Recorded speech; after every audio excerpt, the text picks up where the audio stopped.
Good evening, sir. My name is Sean. I'm a chemistry year 4 student.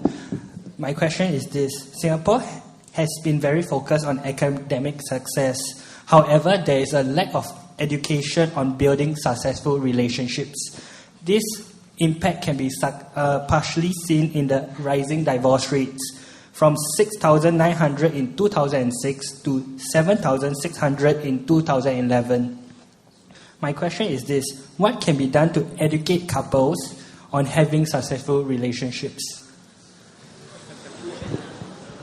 So, I'm honestly not sure that it has much to do with academic, a focus on academic success. But your point still remains that this is a problem in its own right.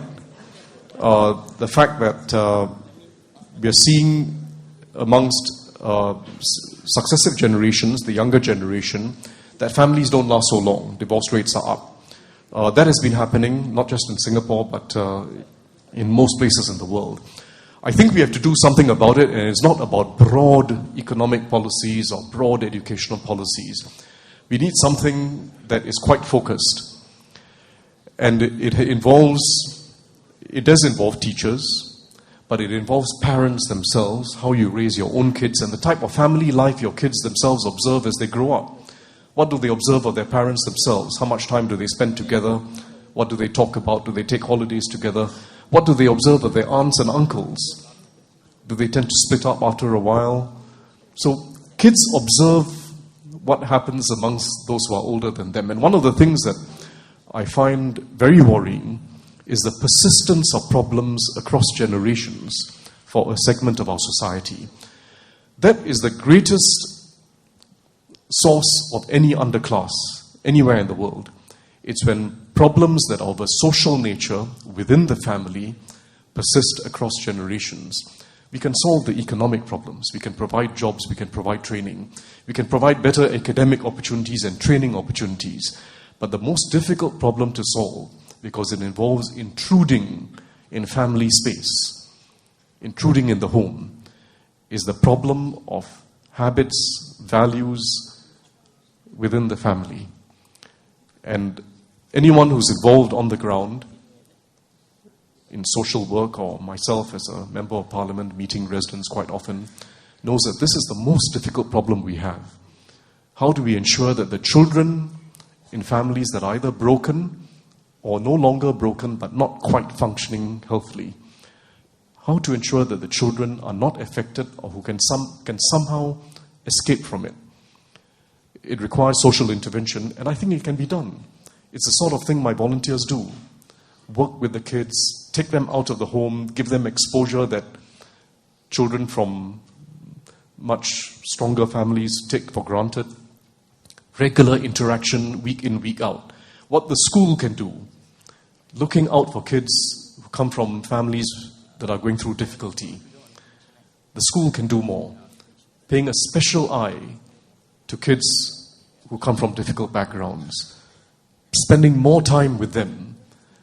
That's something that we really have to do. So in the community, through our schools, but ultimately also all of us as parents have to keep going a set of values in our society that really values family. All right, thank you, Sean. We have one more question from there. Yeah. I think there's someone also standing there disappeared. who's now given up, I think.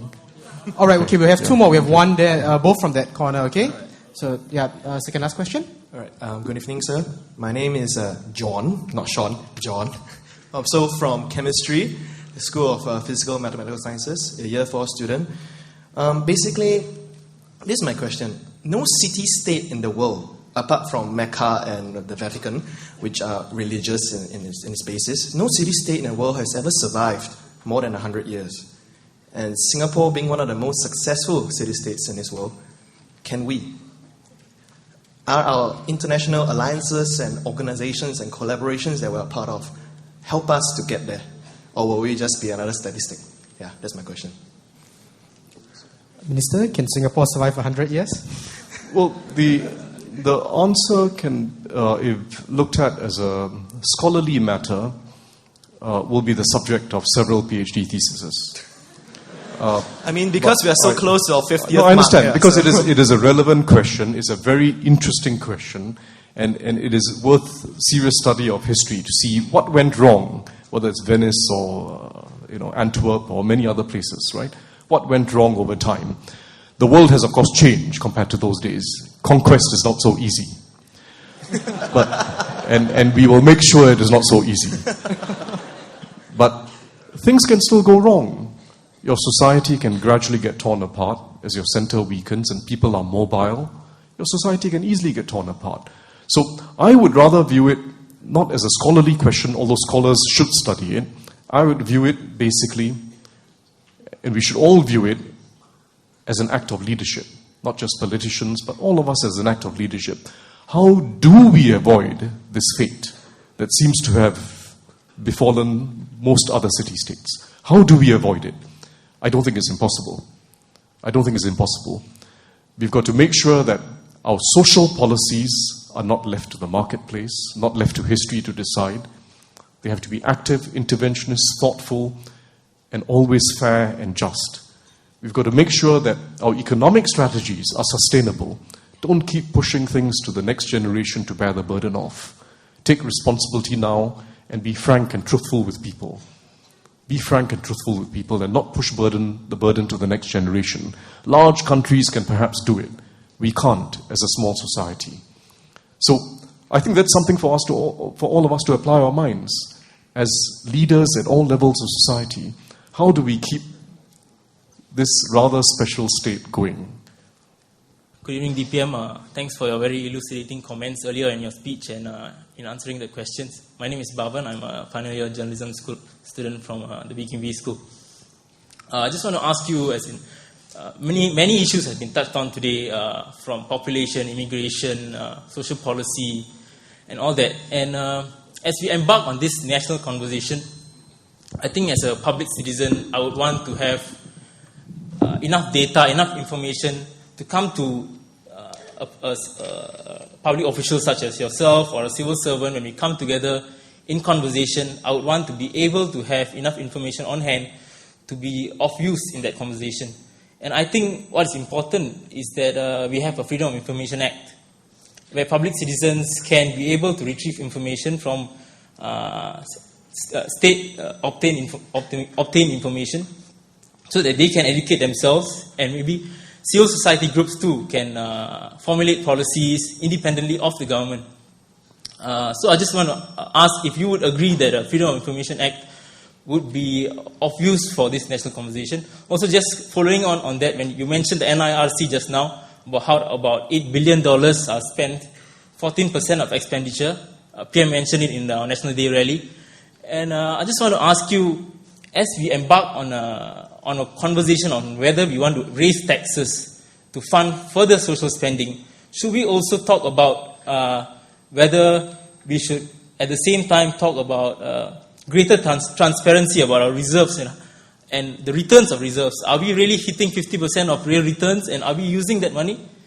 Do we really need to raise taxes, and are we fully utilizing the returns from our reserves? I think that's a very good question.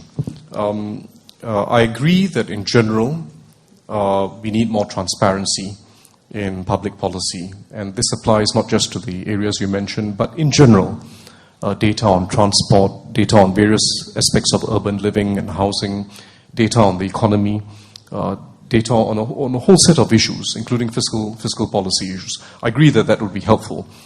I think that there have to be some areas that remain confidential. And I say this, not as someone who's sort of anxious to stifle democracy, because I'm not like that. I say this as someone who spent many years in government, and I know that some things are much better kept confidential in our national interest. And some of these are obvious things like defense, but even in the economic and financial sphere, there are some things which are better kept confidential. And it doesn't mean no accountability, because you still have to assess the government every 5 years. They may keep some things confidential, but are they delivering what they claim to deliver? You have to assess them, and you have to assess the system. Is it a credible system? Is it a system that you can trust? So Trust and transparency are two different parts of a system of accountability. And I don't think a system that's weighted 100% towards transparency is the best system. That's my view. But you've asked a meaningful question, and I think the balance has to shift over time. On NIRC, I agree with you that we'll have to get a little more transparent over time on different aspects of our reserves. Look at it now compared to, again, just 5 years ago. It's vastly more transparent. The MAS and Temasek publish annual reports. In fact, Temasek publishes 1 year, 3 year, 5 year, 10 year, 20 year, 30 year, and 38 year results. Size of assets, percentage returns, total shareholder value, all the different concepts. Internationally audited by leading international firms. MAS likewise. GIC, we are publishing something now, whereas we published nothing previously. And that something is quite meaningful. We are publishing 5 and 10 year returns. We are publishing our assets, our investment strategy. We are not publishing the total size of assets managed by the GIC, unlike Temasek and MAS. And we do not intend yet to publish this because we feel it is a very important part of our national defense, our economic defense. But it's a meaningful question you ask, and through the NIRC, we're already making things a lot more transparent because people can make their own computations with some assumptions. Some happen to be computations that are quite off the charts and completely unrealistic. But over time, I think most analysts will come to an intelligent conclusion as to how we manage our reserves and what the game is about. But I would rather preserve some confidentiality on the size of assets under GIC's management because it's a very valuable defense for Singapore. I've said so before in Parliament a few times, and we can revisit the issue from time to time. So I think you've asked an important question, and I'm giving you a directional answer. Thank you, DPM. Thank you very much, Bhavan. And with that, we actually end. There's a gentleman here waiting, okay, so one maybe more. better. Yeah. Okay, let's just, yeah. Okay, sorry. I thought I'd just try my luck. Anyway, You are in luck. okay. Good evening, Minister Sir, as well as everyone present. My name is Joshua. I'm a freshman from the pioneer batch of Singapore University of Technology and Design, the new player in the university expansion program. Okay. Thank you, sir, for gracing our groundbreaking. By the way. Yep. My question actually has. Were you one of the dancers on stage? No, sir, it wasn't me. Okay. Yes, my question is actually quite relevant to the moderator's question about the dilution of the value of a degree in Singapore. So I understand that now there are 4 main universities. So more universities could mean more places as well as dilution of certificate value, whatever. But my question is the government looking into more collaborations between the universities per se? Because I know that SUTD is in collaboration with SMU to do masters after we graduate. So are there any future plans that the government is planning that universities can collaborate with one another? Because I'm sure we all exist because we have niche in certain areas. So I feel that we should not be scared of one another, but in the sense we should help each other grow. So is the government have any plan on that? Does the government have any? Yeah, that's my question. Thank you.